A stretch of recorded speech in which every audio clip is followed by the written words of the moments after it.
दुल्हन तो जाएगी दूल्हे राजा के साथ।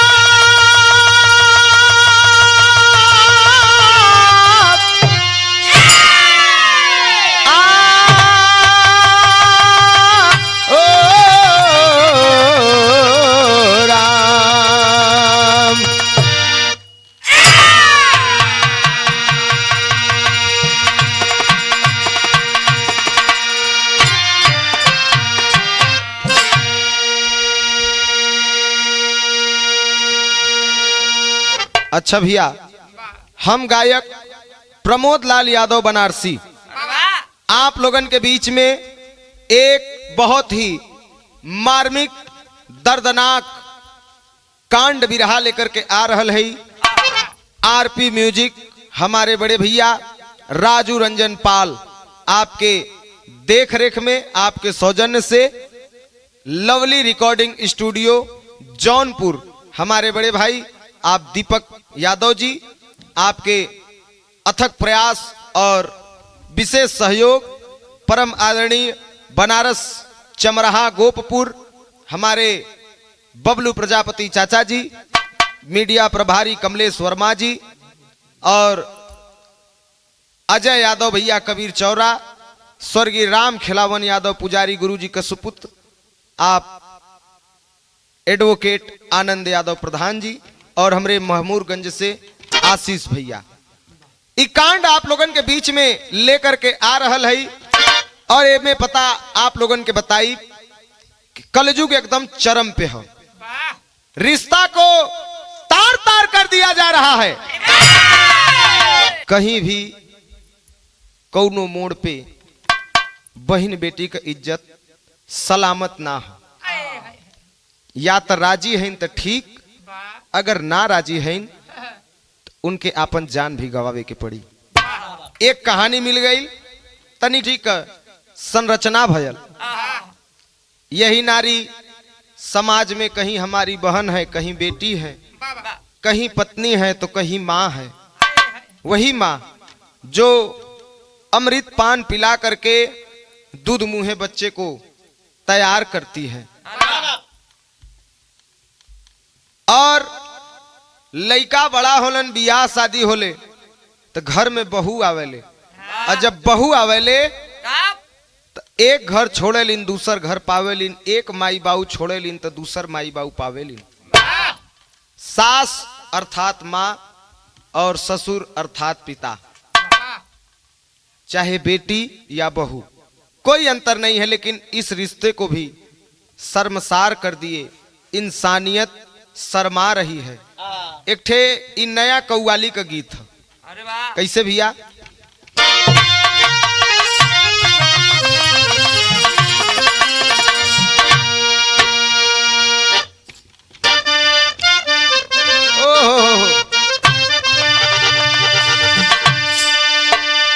सवाली कहता है, क्या कहता है कि अरम से आई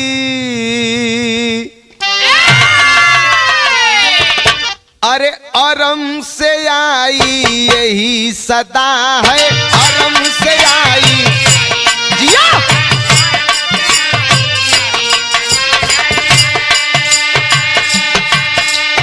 अरम से आई यही सदा है, जहां मोहम्मद वही खुदा है।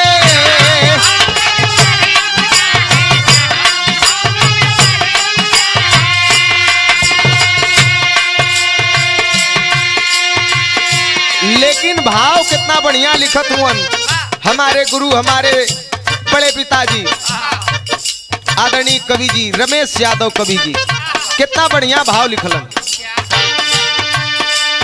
बहू बेटी समान जग में,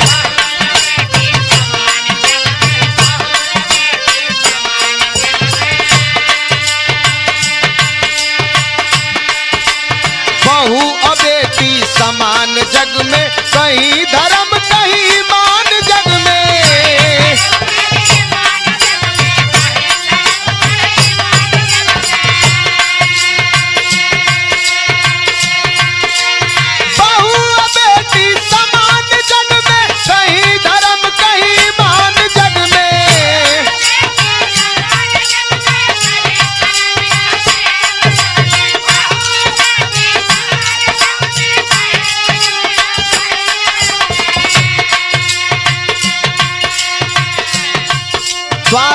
फंस के झुकता नहीं है, स्वार्थ में फंस के झुकता नहीं है।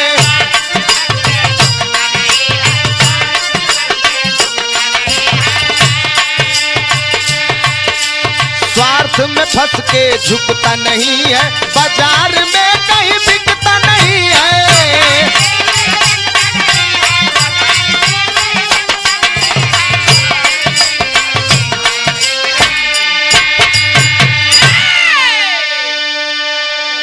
भैया बहू व बेटी समान जग में, कहीं धर्म कहीं ईमान जग में, लेकिन कहना है का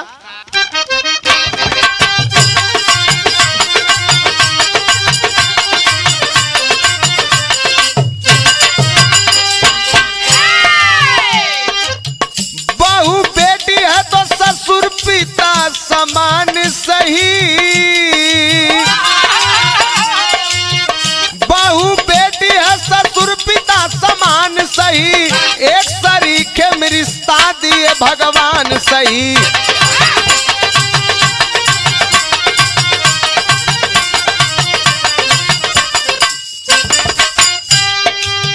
कहानी कहाँ कहो आप लोग गौर करिए। मध्य प्रदेश में बैजू नामक किसान रहा, उम्र 45 वर्ष रंगीला जवान रहा। करा कर गौना बहू घर में वो लाया है, मगर बहू के ऊपर अपना दिल लुटाया है। बेटा दुबला पतला बदसूरत कमजोर रहा, मगर बहू का मुखड़ा चांद सा जोर रहा। बैजू बहू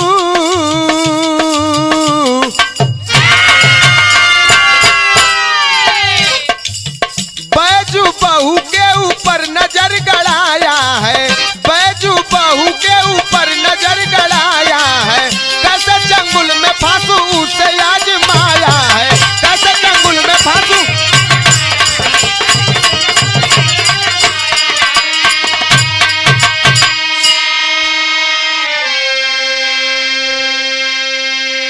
ए भैया बहू अगर बेटी है तो ससुर पिता है।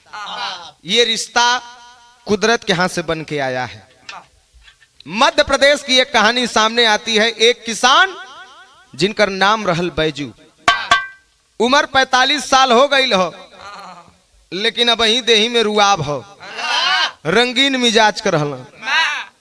लड़का जवान होत रहल, शादी करा देना, पहलवा बिहवा जल्दी हो जाए।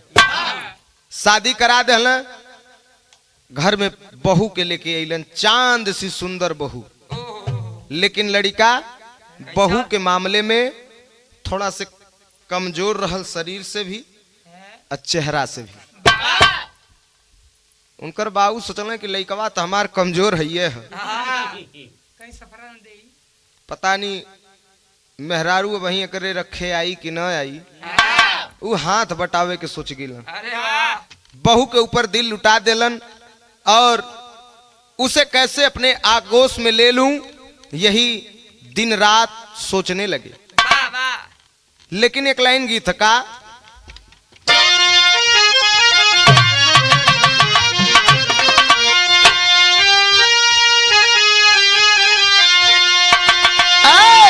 भाव कितना बढ़िया हो। अरे बहू बनी कलिका बैजू, अरे भवरा मतवाला, तो गोरी का सवाल छल के भर के मधु प्याला। गोरी का सवाल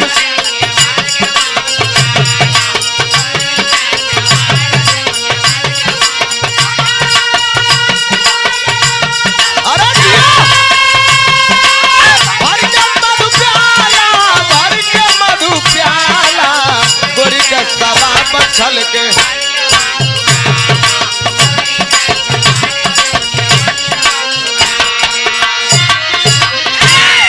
ए भैया हर बुढ़ऊ का गिरानी है, हर पतोह का एकदम चढ़ानी है।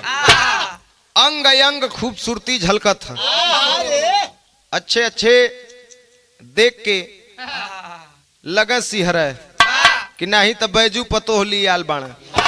जब बैजू पतोह का चेहरा देखे तो एक तक मुहमा बाय के तकते रहे कि आ है रे, अरे ये हमारे जमाने में काहे न आई। खैर चला आई लेके कैसे पाई हे भगवान, एक बार मिल जात 50 ठनरियल संग में फोड़ी। ए भैया एक दिन लइकवा के कल यहाँ आओ, लइकवा आयल कल कहाँ जात हुए, कहता जाती खेते, कह सरऊ खाली खेतवे देखबा। अरे शादी बियाह भल तनी से हिताई नेताई घूम के या सिर बदहो लेला।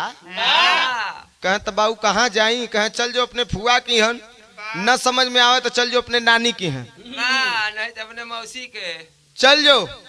लइका के भेज दे रिश्तेदारी, और जब लइका चल गल तब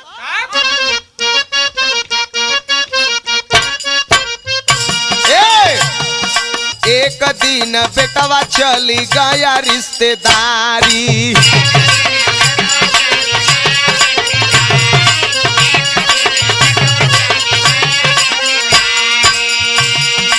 बैजू कनारी चली गई है बाजारी।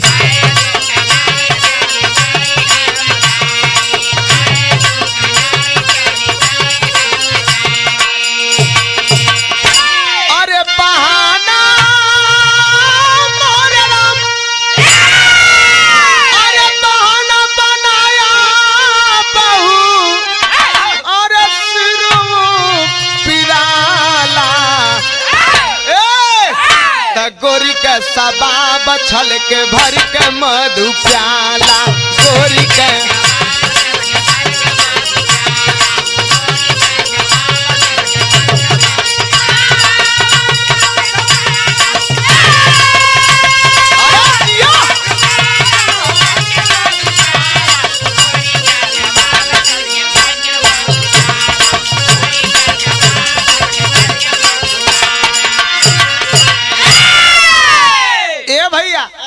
लइकवा के भेज दहला रिश्तेदारी। लइकवा का जाना है, वो तो चल गयल रिश्तेदारी। और जब रिश्तेदारी चल गयल तो जाए लगल तो कर बाबू कहले कि जो 4-5 दिन आए मत। अब लइका हर गोड़ धके के बाबू को निकल गयल घरे। वह बैजू का पत्नी रहनी बुढ़िया, उनसे जाके कलश की करे त का दिनवा भर घरवा में रहेली, तोर मन ना करत बहरे टहरे का। बूढ़ा कहले कि कहाँ जाई टहरे, करे चल जो बाजारे आज तू तनी से टहर ले आओ, तनी कुछ साग सब्जी खरीद ले आओ। बूढ़ा कहनी कि चला बूढ़ऊ आज हम ही जात हई, बैजू तो हवन ना, चल गिले रिश्तेदारी इनके भेज देना बाजारी। अब घरे में खटिया पे सूत के लगल कहर, जब कहरे लगल तब पतो अनजान आइल घूंघट कढ़ले कलश की का भल बाऊ। कहे ये बच्ची हमार मूड पीरा था।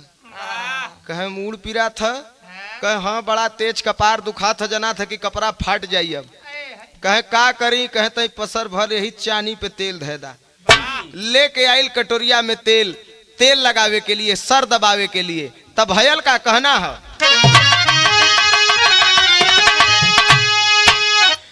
छल बहू कुछ समझ न पाई,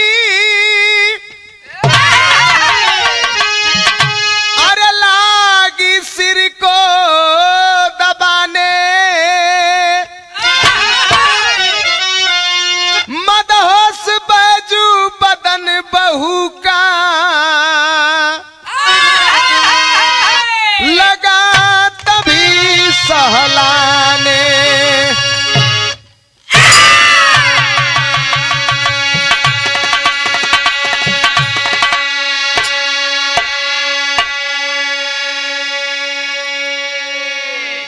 बुढ़ऊ के मनसूबा के पतो होना जानत रहा, उनके गलत इरादा के ना समझ पौलस। लेके आइल सरसों का तेल यही कपारे पे रख के जब कपार दबावे लगल, बुढ़ऊ कथुन आए हाय हाय हाय, आज हमके जानला स्वर्ग मिल गयल। हर पतो हो उनकर भर मुट्ठा चौचक एकदम कपार दबावत है। अब बुढ़ऊ धीरे धीरे हाथ बढ़ाए के लगल ओकरे जांघी पे सोहरावे। जब सोहरावे लगल बस उठ के खड़ा हो गई कलश की, पिताजी ई का करत हुआ। कहे का भयल, पतोहिया कलश ई का करत हुआ, ई कैसन सोहरावत हुआ। कल कि तुम नहीं जानती हो, जहिया तोह देखे ग लेली तहिए से हम तोहरे पीछे एकदम पागल है। ई सोचत थी कि एक बार तोहके अपने अखबार में ले लेही, एक बार तोहसे प्यार कर लेही। पतोहिया कलस की तो तोहार बड़ा गलत इरादा लगत है। कल इरादे गलत ना, हमारे एक ठे बात सुना, हमार लइका कमजोर है, तोहके संभार न पाई। अगर बाप बेटवा दोनों जने मिल जाए के तब तोहार पार हो जाई। लेकिन पतो समझदार रहल, समझदारी का बात कैलस, कहलस कि बाबूजी आप जवन बात कहत हुआ तनी समाज के दुनिया के बारे में सोचा, अगर ये दुनिया सुनी तो का कही। का कहलस पतो कहना है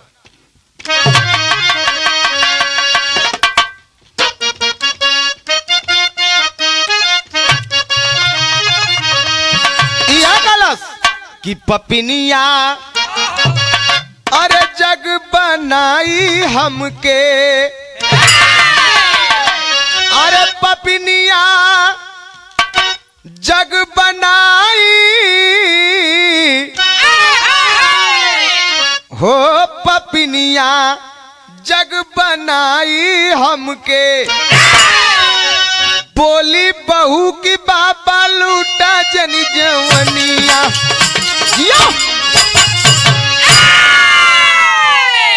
बोली बहू की बाबा लूटा जनी जवनिया, पपिनिया जग बनाई हमके। कहे सुना ई समाज ई दुनिया हमके ताना मारी, पापिन कही, जे सुनी ते कही के नहन के लाज ना है। बाप और बिटिया के पवित्र रिश्ता के कुल दागदार कह दहलन। लेकिन मदहोश है, मदहोशी में बैजू कहलन का,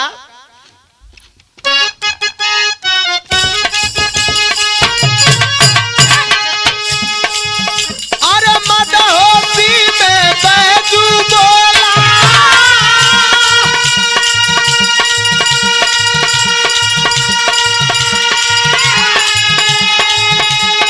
झूठा रिश्ते का अरे भरी जवानी पानी वाला,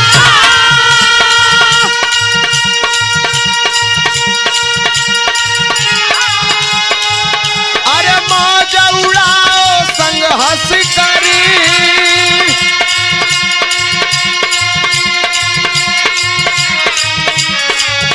अरे बदसूरत बेटा मेरा है,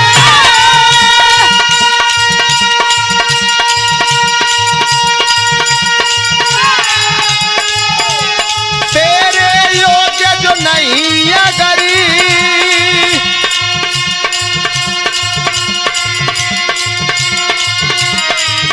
अरे बहकावे में बहू आ गई, अरे बहकावे में बहू आ गई, कटा धर्म की डोर सुगर, अरे कटा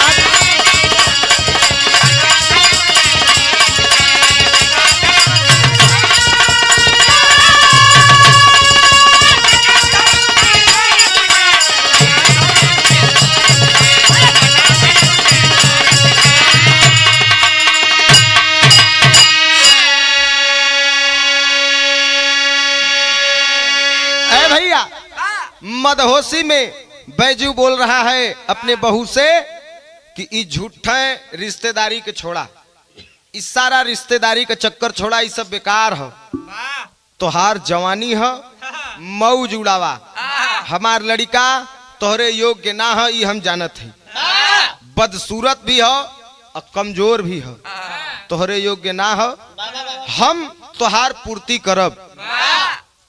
लगलन हर भर बहकावे, बहकावत बहकावत बहकावत बहका लेहलन। जब बहका लेहलन तो धीरे धीरे बहू ससुर के आगोश में आ जाती है और दोनों वो करते हैं जो नहीं करना चाहिए। ए भैया, तब कवि जी लिखत हो उनका,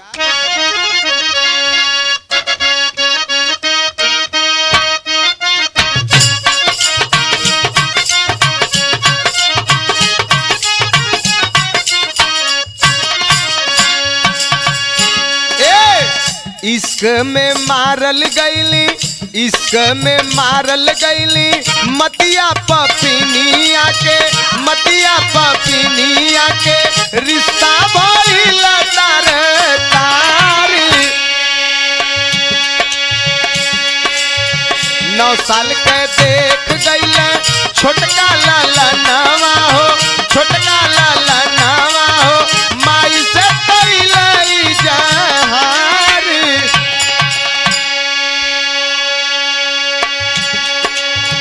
ए भैया इश्क में दोनों पड़ जाते हैं। अभी सिलसिला चालू हो गया। रिश्तेदारिये में एक ठे छोटा से लड़का आयल रहा, लड़की का लड़का रहल हुई, चाहे ननियौरे आल हुई चाहे मौसियौरे आल हुई, रिश्तेदारी में आयल बा, कोई के परवाह ना हो। दोनों हमेशा अपने मनसूबा के अंजाम देत रहलन, घर में कोई के खबर ना हो। एक दिन दोनों आगोश में रहते हैं, घर का दरवाजा का पल्ला खाली चपकावल रहल। खेलत खेलत छोटका लइकवा 9 साल का रहे, पहुंच गयल, दरवाजा खोल देहलस। खोल के जब अंदर गयल तो देख लेहलस, तुरंत बाहर आ गया, समझ ना पौलस।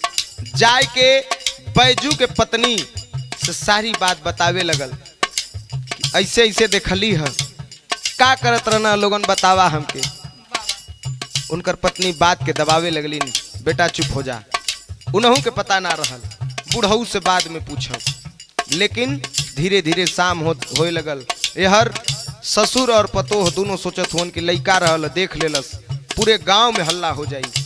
एक काम कैला, का कहत हुन बुढ़ऊ, लेहलस गड़ा सा धमकावेला नारी के, धमकावे नारी के, सोर जब मचैबू देहब मारी।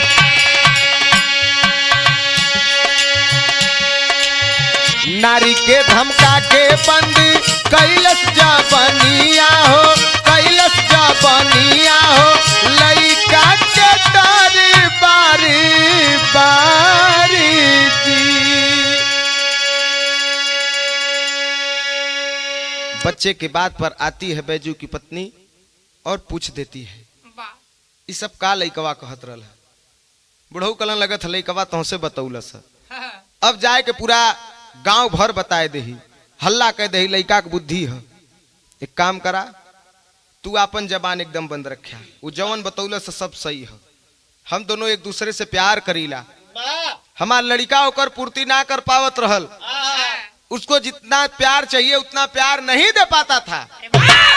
सुंदर बहू और बदसूरत लड़का, यही पूर्ति के लिए हम दोनों लोग आपस में प्यार कैले है।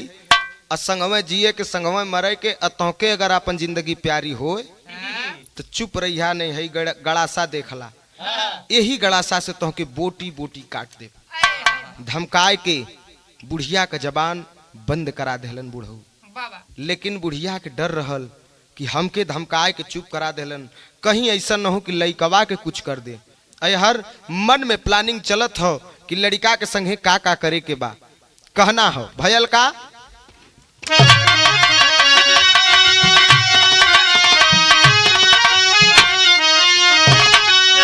अरे आँख से देखले, अरे आँख से देखले बात छोटका ललनवा मनवा माने ना। अरे आँख से देखले बात छोटका ललनवा मनवा माने ना। अजियत रहिता घूम के कहीं बिहनवा मनवा माने ना।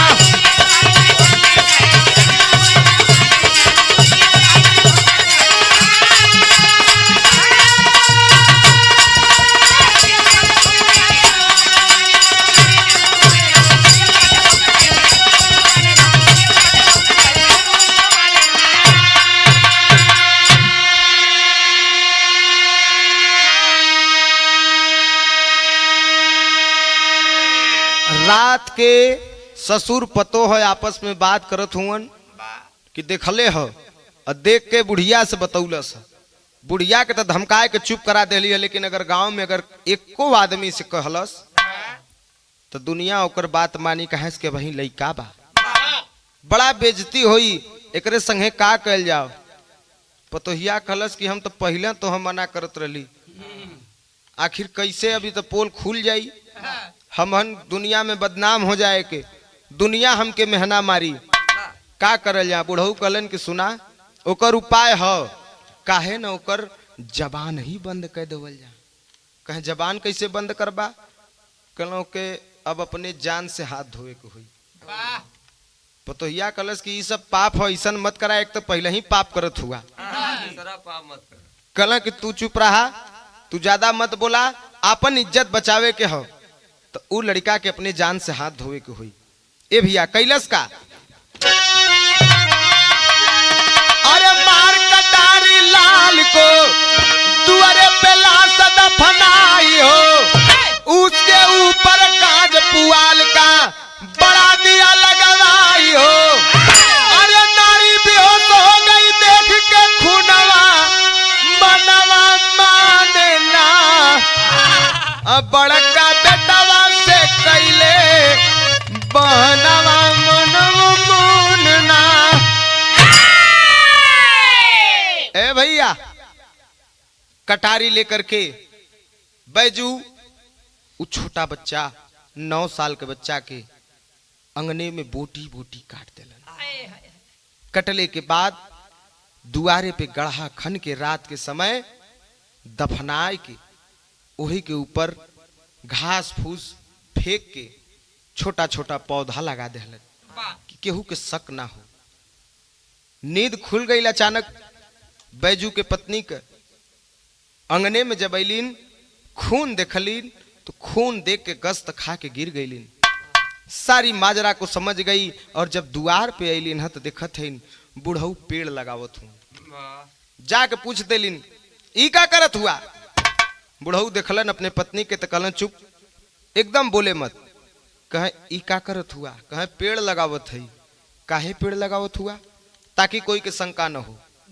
कौने बात का शंका है। जन छोटका लइकवा 9 साल का आल हमन के देखले रहल है, ई तोहसे बतौलस। अगर गांव में कोई से बतावत तो बड़ा बेइज्जती होत, तो आपन इज्जत बचावे के लिए ओके मौत के घाट उतार देली। बुढ़िया रोवल चाहत है, लेकिन बुढ़ऊ डांट दबेर के घर में भगा देलन। चाह के घरे में अपने रूम में बैठ के सुसुक सुसुक के रोवत है। लइका का याद आवत है। जब सुबह भयल हो तो बैजू का बेटा घर में आया है और अपने माँ से पूछता है कि माँ बच्ची ना लौकत कहाँ है। बूढ़ा से बर्दाश्त ना भयल, फफक के रो पड़लिन और अपने लड़का से बतावे लगलिन कि ए बेटा ऊ अब ना मिली। काहे ना मिली, सारी बात के बतौलिन है। तोहरे पत्नी और हमरे पति का नाजायज संबंध रहल। ऊ अबोध बालक दूध मुहा बच्चा देख ले रहल। हमसे बतौलस, हम तो चुप करा देली, लेकिन बुढ़ऊ से कहली तो बुढ़ऊ हमके डांट दबेर के धमकाए के मारे का धमकी दे देलन, चुप करा देलन। लेकिन लइकवा का डर रहल और जौने बतिया का डर रहल उहे कमवा कह देलन। का कैलन माई, उ लइकवा के है अंगनवा में बोटी बोटी काट के है दुअरवा जौन पेड़ लगल है छोटका छोटका पौधा वही के नीचवा ओके गाड़ देलन। खून गिरल रहल। राती के हम गईली पूछली, हमसे बतौलन, कलन केहू से बताया मत, नहीं तो तोहार जान ना बची। खून गिरल हम ही से कहलन कि खून के धो दा। खून धोवत के समय ममता हिलोर मारत रहल बेटा, करेजा फाटत रहल हमार। माई बतावथिन का कहलिन,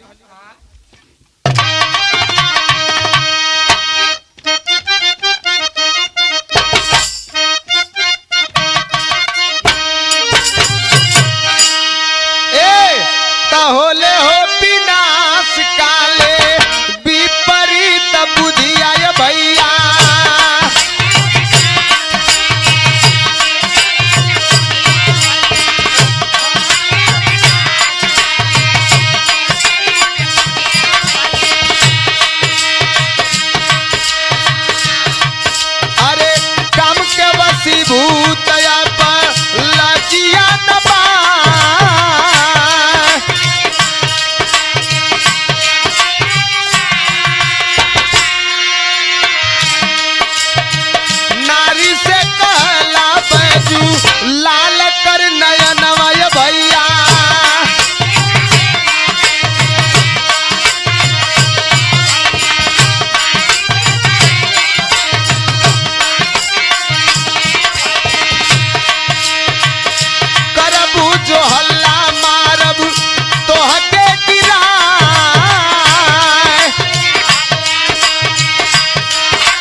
ए भैया, पहले का पुरनिया लोग कहले हुन, किसी विद्वान ने कहा है, विनाश काले विपरीत बुद्धि।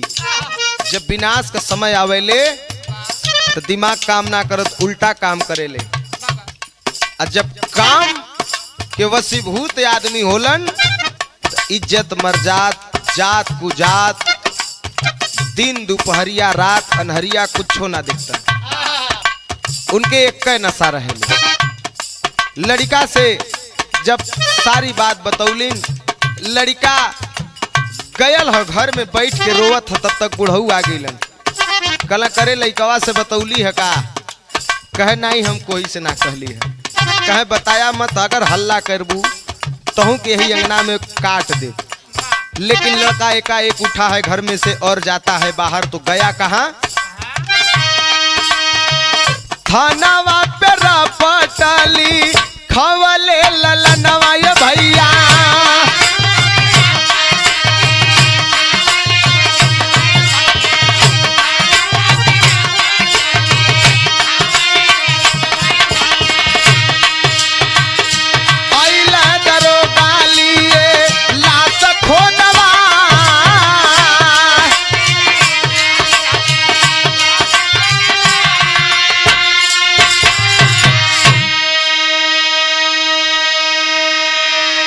लड़का घरे में से निकलल और भागल भागल गयल हो थाना पे। जाए के वहां पे कलश के सर एक रिपोर्ट लिखिए। कलन के करे खिलाफ? कलन हमरे पत्नी और हमरे पिताजी के खिलाफ। क्या नाम है आपके पिताजी का? बैजू, किसान हैं। क्या किए हैं? हमारे पत्नी के साथ नाजायज संबंध और नाजायज रिश्ता को बचाने के लिए एक अबोध दूधमुहा बच्चा का हत्या।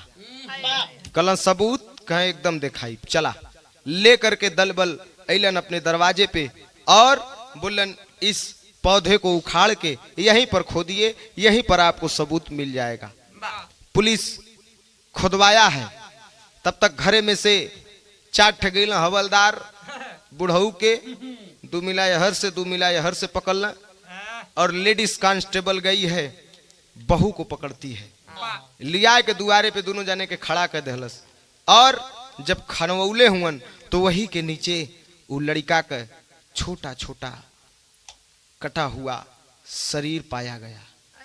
आय हाय हाय, देख के करेजा बिहरत हो। आस पास पड़ोस का सब देखत, सब थूकत हो, दुनिया थूकत हो। ससुर और पतोह के रिश्ता के दागदार कर देलन। लेकिन इशारा हका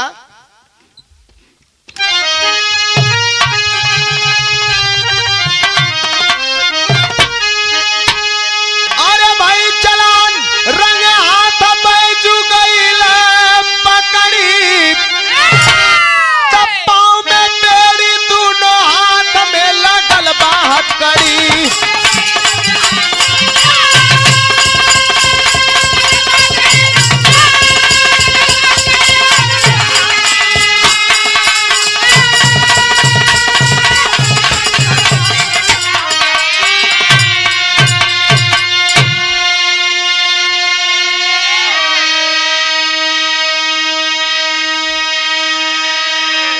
पुलिस को सबूत मिलती है और रंगे हाथ ससुर और पतोह को गिरफ्तार करती है।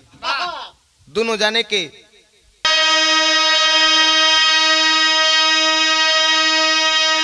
पुलिस पकड़ के ले जाती है। कोर्ट में जब खड़ा भइलन तो बैजू किसान की पत्नी जम के गवाही देती है और बोलती है, मेरा पति अपने बहू के साथ नाजायज संबंध को बनाया, नाजायज रिश्ते को बनाया है और मेरा ही पति मुझे धमकाया। इस बात को किसी से बताई तो तुम्हें जान से मार दिया जाएगा। तो हम तो अपन जान बचावे के लिए चुप हो गई, लेकिन अबोध लड़का 9 साल का देख ले रहल, उसको मौत के घाट उतार दिया है। और मौत के घाट उतारने के बाद मुझसे ही उस बच्चे की खून को धुलवाया। करेजा फाटत रहल साहब, जो ने समय खूनवा धोवत रहली। ससुर और पतोह दोनों जेल में गईलन। कहलिन कि बहू बनी सौतिनिया तिरिया दिल में गड़ी। कैसे विश्वास करी दुनिया का। वाह जौने लड़की के लड़की मान के पतोह बनाए के घरे में उतरली, वह लड़की अपने ही ससुर के साथ संबंध बनौलस। पतोह के छोड़ा उत आन के लड़की रहल, आन के जन्मल रहल। हम अपने पति के का कही, जियते आज हम विधवा हो गईली, आज हम जियते विधवा हो गईली। इनके बुद्धि में भूसा भरल है। तमाम यातनाएं पुलिस देती है और उम्र कैद की सजा होती है दोनों प्राणी को। कहानी खत्म भइल, कहना बा